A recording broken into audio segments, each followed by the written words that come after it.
അപ്പോഴും വിളിച്ചിട്ട് പറഞ്ഞു എൻ്റെ കണ്ണിന് എന്ത് പറ്റി.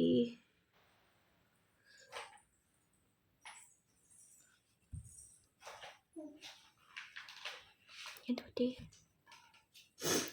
വിളിച്ചിട്ട് പറഞ്ഞു റെഡിയായി നിൽക്കി, നമുക്ക് ഫുഡ് കഴിക്കാൻ പോവാം. കിട്ടിയ ചാൻസ് അല്ലേ. പറഞ്ഞു തീർന്നില്ല, ചാടിക്കെട്ടി ഒരുങ്ങിക്കെട്ടി 8:30 വിളിച്ചു പറഞ്ഞു. 9 മണിയായപ്പോൾ റെഡിയായി നിന്നു. ഞങ്ങൾ പോയത് 10:45. 11 മണിയാകുമ്പോൾ നമുക്ക് ഇവിടെ വന്നിട്ട് റെസ്റ്റോറൻ്റൊക്കെ ക്ലോസ് ചെയ്യും. അതുകൊണ്ട് ഏതോ ഒരു സ്ഥലത്ത് വന്നിട്ട് പുതിയതായിട്ട് കൊണ്ടുപോയി. പക്ഷേ ഇവിടുത്തെ ഫുഡ് അടിപൊളിയായിരുന്നു ഗൈസ്. ആ ടേബിളിൽ എന്തോരം പൊടിയുന്നുണ്ടെന്ന് കുഞ്ഞിൻ്റെ സോക്സ് കണ്ട് മനസ്സിലാവും. ഈ വീഡിയോ എഡിറ്റ് ചെയ്യുമ്പോഴാണ് ഞാൻ വന്നിട്ട് ഇതുകൊണ്ട് ശ്രദ്ധിക്കണം. ഇപ്പോൾ സോക്സ് ഉപയോഗിക്കാൻ പറ്റില്ല, അത് വേറെ കാര്യം. അത് വീഡിയോയുടെ അവസാനം നിങ്ങൾക്ക് മനസ്സിലാവും. പിന്നെ ഫുഡ് ഓർഡർ ചെയ്തിട്ട് വന്ന നേരത്തെ ഞാനും കുഞ്ഞിയും കൂടെ കുറച്ച് നേരം ഊഞ്ഞാലാടി. പിന്നെ അവിടുത്തെ നിന്ന് ഇറക്കാൻ കുറച്ച് ഞാൻ വിഷമിച്ചിട്ടുണ്ടായിരുന്നു. നമ്മുടെ ടേബിളിലേക്ക് പ്ലേറ്റ് വല്ലതും കൊണ്ടുപോകണം കണ്ടപ്പോഴത്തേക്കാണ് ഞാൻ പെട്ടെന്ന് അവിടെ നിന്ന് അവിടെ ചെന്നപ്പോഴത്തേക്കും നമ്മുടെ ഫ്രൈഡ് റൈസ്, അതേപോലെ റെഗുലർ ഗ്രില്ല്, അതേപോലെ ബട്ടർ നാനും റൊട്ടിയും ഇതൊക്കെ അവിടെ റെഡി ആയിട്ടുണ്ടായിരുന്നു. ഇവിടെ ഗ്രില്ല് വരുന്നത് ഇങ്ങനെ കുറച്ച് ഗ്രേവി ആയിട്ട് അടിപൊളിയാണ് ഗൈസ്. ട്രൈ ചെയ്യണം ഇവിടെ വരുന്നവർ, വന്നിട്ട് തമിഴ്നാട്ടിൽ വരുന്നവർ.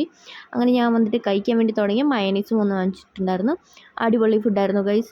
ഞാൻ അപ്പോഴിനോട് ഇത്രയും നാളായിട്ട് എന്തുകൊണ്ട് തന്നെ ഇവിടെ കൊണ്ടുവന്നില്ല എന്നായിരുന്നു ചോദിച്ചിരുന്നത്. അടിപൊളി എന്ന് പറഞ്ഞാൽ അടിപൊളിയായിരുന്നു ഗൈസ്. ഞാൻ ആസ്വദിച്ച് കഴിച്ചു. കുഞ്ഞി അപ്പോഴിൻ്റെ മടിയിലിരിക്കുന്നുണ്ടെങ്കിലും കുറച്ച് കഴിഞ്ഞപ്പോൾ അതല്ലായിരുന്നു അവിടെ. ഈ പ്ലേറ്റൊക്കെ കാണുമ്പോൾ നിങ്ങൾക്കറിയാം ടേസ്റ്റ് എന്തോരം ഉണ്ടായിരുന്നു. അടിപൊളി ഫുഡായിരുന്നു ഗൈസ്. ഞങ്ങൾ നല്ല ആസ്വദിച്ചൊക്കെ കഴിച്ചു. കുഞ്ഞപ്പോഴത്തേക്ക് അവിടെയൊക്കെ ഓടി നടക്കുമായിരുന്നു.